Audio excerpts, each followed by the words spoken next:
Insights of All Trades podcast. Anyway, so you grew up as, within an outdoorsman-esque family. You could say, and wrestling. Where do you go from there? Yeah, so I wrestled through high school. I was pretty good.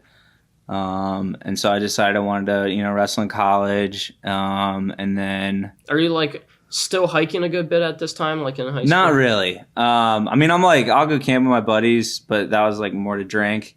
But it wasn't, a big thing I was doing. But I wanted to wrestle in college. Messiah had a good engineering program. It was a small school, so I could wrestle there. I wasn't good enough to go D1 or anything. So I wrestled for a year at Messiah. Yeah, and Messiah's a powerhouse of a D3 program, though. Third in the nation that year, and my starter at 141 was the national champ.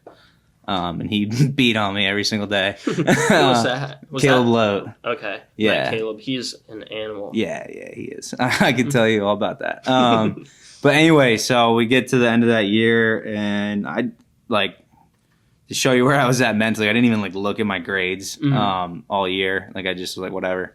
And I had a 1.9 GPA. That wasn't gonna fly. I wanted to get an engineering degree, and it wasn't because I wasn't I was doing good on tests. I just wouldn't turn homework in, just stupid stuff. I didn't know how to be a student. So my dad sat me down. And he was like, "We're not going to help you. It's college. If you continue to wrestle, you need to get your grades in order.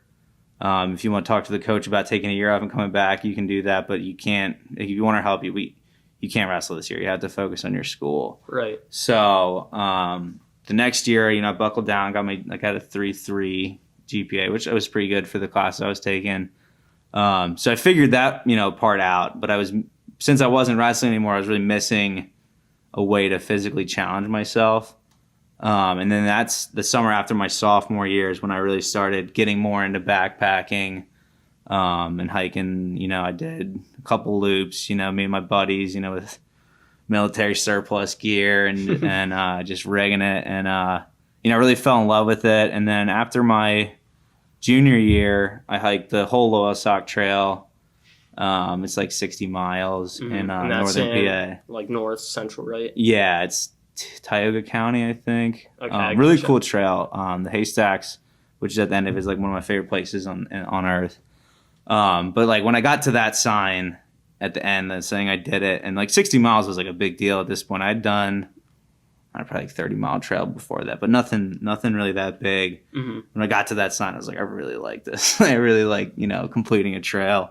And that's when the idea was really born that I was going to hike the Appalachian Trail. Mm-hmm. And so the next year with my buddy, we, with the same guy I hiked the Loyalsock Trail with, we hiked from Harper's Ferry, in West Virginia up to Duncannon, which is a 120-mile section of the AT, because you can take a train to Harper's Ferry, so it worked out. So after I graduated college, we did that section, and we kept, we were hiking, we were keeping up with the through hikers doing, pretty big days. I was yeah, this has definitely got to happen. We're gonna do this. So we made plans the next year, me and my buddy, we were gonna hike it the next year when he graduated college.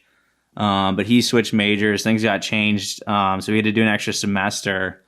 So from there, it was when we decided to start the AT on January 1st. And that's of this year. Yeah, because that was January 1st, 2019. And the original goal, which didn't happen, was to hike the AT and then do the PCT all in one shot. Because we had been, one of my, heroes, I guess, hiking heroes, is this guy named Jeff Garmier. He's he hiked, and he's done probably over 30,000 miles. But his adventure that I really latched onto was he hiked the calendar year Triple Crown, which is the Appalachian Trail, the Pacific Crest Trail, and the Continental Divide Trail. And that's over 9,000 miles of hiking in a year. And he started the AT in February and headed north. And just his description of doing it in the winter and how intense that was, and how much different the trail was that, it really inspired me. And the whole concept of doing multiple of these trails in a year while you have time off, that really like got me going. I wanted to do that. Now like the money and my body didn't quite work out for both the trails, but it was really cool to start the Appalachian Trail in the winter, which not that many people do. Yeah, and just to give everyone an idea if they aren't familiar, the AT starts in Georgia, correct? Yeah. Goes to Maine. Is it like 2,100 Yeah, miles? 2,192. Okay. Not that I was counting. And how long's the PCT? The PCT is like 2,600 miles, maybe a little more. And then the Continental Divide Trail is just over 3,000 miles. Okay. So the PCT goes from Mexico to Canada, through really? California. For some reason, I thought it was Washington State. You go through Oregon and then Washington State, and then you end on the border of Canada. Oh, okay, that makes sense. And then it's the same deal for the Continental Divide Trail, where you start in Mexico, go up to Canada, but it's like along the Rockies. You follow the Continental Divide. Those trails are longer, but they're a little easier to go faster on because they're not. Like they're graded for horses and they're not as rocky. So like he did when Jeff, or his Instagram name is @FreeOutside, definitely follow him, or the Free Outside. But he did the Appalachian Trail in 86 days, and then he did the other two in like around 80 days. What kind of daily mileage is that?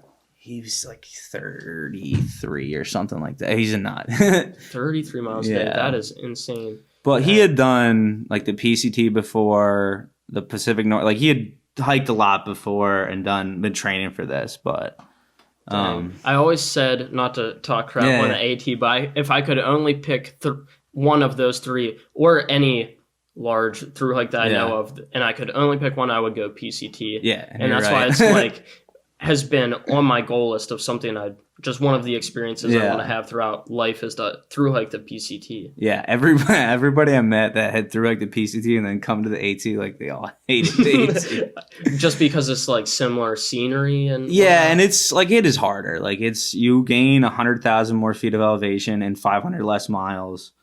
You're just going straight up, straight down. There's no switchbacks. There's no like drainage, so all the trails are washed out. They're just rocks.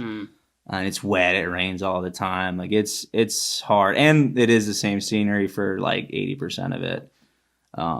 Especially if you like grew up in Pennsylvania, like I did, like I've been seeing this crap like my whole life. So that was definitely like a struggle, especially in the middle of the trail. And I think for a lot, like the Virginia Blues, people talk about that because like Virginia's like they're like halfway. Or whatever. It's like a 500-mile state, so you're in it forever, and you're not like. And it's like all pretty much the same, like trees and stuff. And that one got me. Gotcha. Especially because I did Virginia in like two different parts. And like